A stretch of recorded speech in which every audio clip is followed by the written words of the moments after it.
Olá pessoal, vamos começar agora o simulado de CPA 20. Questão 11. Uma clearing house possibilita a mitigação do risco de... Lembrando, o que é uma clearing house? É uma casa de liquidação. Resposta correta então, letra B. Uma clearing house possibilita a mitigação do risco de liquidação. Ou seja, ela vai ser a contraparte tanto do vendedor quanto do comprador. É importante que vocês não confundam risco de liquidação com risco de liquidez. O risco de liquidez é o risco de você ter um ativo e não conseguir vendê-lo, dada a sua baixa negociabilidade no mercado. O risco de liquidação é você vender um ativo e não receber o dinheiro, ou então comprar um ativo e entregar o dinheiro e não receber esse ativo. A contraparte, nesse caso aqui, a clearing house, entra no meio disso para reduzir o risco de liquidação. Questão 12. É um instrumento legal que verifica a formação de um pool de investidores para atuar no mercado acionário. Resposta correta, letra C, clube de investimentos. Clube de investimentos é um conjunto de pessoas que se reúnem e cadastram um clube de investimentos numa corretora, para juntos poderem fazer seus investimentos. Eles estão no meio termo entre uma pessoa aplicar sozinha e uma pessoa aplicar através de fundos de investimentos. Ok? Qual que é a diferença? Você aplicar num clube pode ser melhor do que você aplicar sozinho, porque você pode ter um amigo que sabe mais de investimentos e dentro desse clube, esse amigo vai ser designado para fazer o investimento de todo mundo junto. Diferente de um fundo de investimentos, onde você tem que pagar taxa de administração, taxa de performance e por aí vai. Então o clube estaria ali no meio termo. Questão 13. A diferença de preços entre títulos emitidos pelo Tesouro Nacional e um título emitido por uma empresa privada, que possuem exatamente as mesmas características, devem basicamente, resposta correta, letra A, ao risco de crédito. Eu posso ter, por exemplo, uma NTN-B com prazo de 15 anos, que rende menos do que uma debenture com prazo de 15 anos também. Qual que é a diferença? O risco de crédito, ou seja, o risco de você não receber juros e principal em uma debênture é maior do que o risco de crédito de um título público.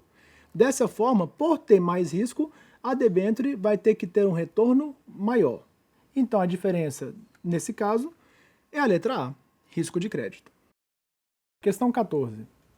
Ao oferecer título da dívida brasileira no exterior, cuja liquidação se realizará em dólares, o gerente de investimentos deverá comunicar ao seu cliente que o título, resposta correta, letra D. Esse título possui o risco soberano, ou seja, ele continua possuindo o risco de crédito do governo brasileiro. É o risco de crédito soberano. Além disso, esse fundo vai correr risco de mercado dada a variação cambial, pois como ele é cotado em dólares, se o dólar subir ou cair, isso vai alterar o valor a ser recebido em reais no Brasil desse título pelo investidor. Questão 15. O rating de crédito de uma empresa, avaliado por empresas classificadoras de risco, é uma forma de tentar quantificar a letra A, variação do preço das ações de uma empresa negociadas na Bolsa de Valores. Errado. Letra B, capacidade e intenção da empresa de honrar as suas dívidas. Resposta correta. Uma empresa classificadora de risco, ou seja, uma empresa de rating, ela vai avaliar qual a capacidade e a vontade que uma empresa ou governo tem de honrar as suas dívidas. Quanto maior a capacidade e vontade, melhor vai ser a nota de rating dessa empresa. Quanto menor a capacidade ou vontade, menor vai ser a nota de rating dessa empresa. Questão 16. Um dos parâmetros considerados na avaliação da liquidez de uma ação negociada em bolsa de valores é, resposta correta, letra A média da quantidade de negócios diários. Ou seja, quanto maior a quantidade de negócios, maior a liquidez da empresa em bolsa de valores. Mas não só a quantidade.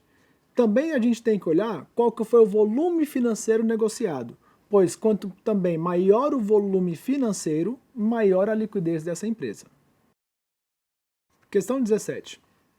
Um fundo de investimentos em ações tem como objetivo a replicação dos retornos do índice Bovespa. Para tanto, o gestor deve escolher ações que tenham, letra B, beta próximo a 1. Vejam, pessoal, O objetivo desse fundo é acompanhar a rentabilidade do Ibovespa. Então ele vai ter que montar uma carteira muito parecida com a do próprio índice.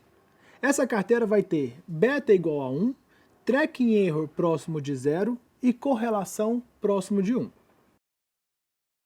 Questão 18. O risco de mercado de um ativo qualquer pode ser mensurado pelo... Resposta correta, letra C. Pode ser mensurado pelo grau de dispersão dos retornos do ativo em relação à média de seus retornos. Explicando, pessoal, risco de mercado nada mais é do que volatilidade. E volatilidade é você ter preços do ativo diferentes da média. Quanto maior for a diferença do preço do ativo em relação à sua média, quer dizer que está sendo maior a volatilidade. Questão 19. Dois fundos de investimentos, A e B, possuem os seguintes desvios padrão e tracking error em relação ao mesmo benchmark, conforme apresentado na tabela abaixo. Fundo A tem desvio padrão de 15% e tracking error de 0,5%. Fundo B, desvio padrão de 7% e tracking error de 5%. O que significa? Veja que o desvio padrão do fundo A é 15 e o do fundo B é 7, ou seja, o fundo A teve maior volatilidade.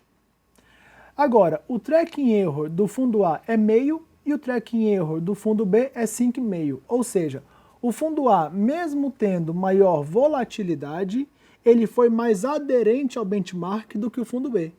Então, resposta correta, letra D. O fundo B possui menor probabilidade de perda, porque possui menor desvio padrão, ou seja, menor volatilidade, e o fundo A acompanha mais de perto as variações do benchmark, pois o seu tracking erro é menor.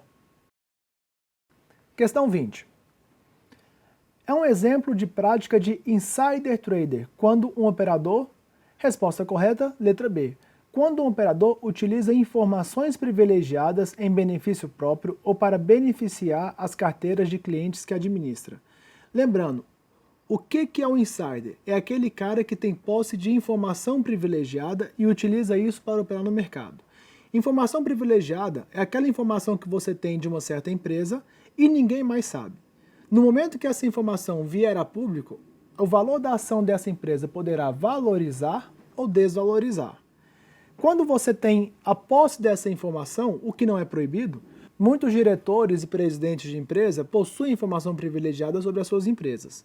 O que não pode é operar no mercado financeiro de posse dessa informação privilegiada. Você não poderá operar nem para você mesmo, nem para a sua carteira de clientes.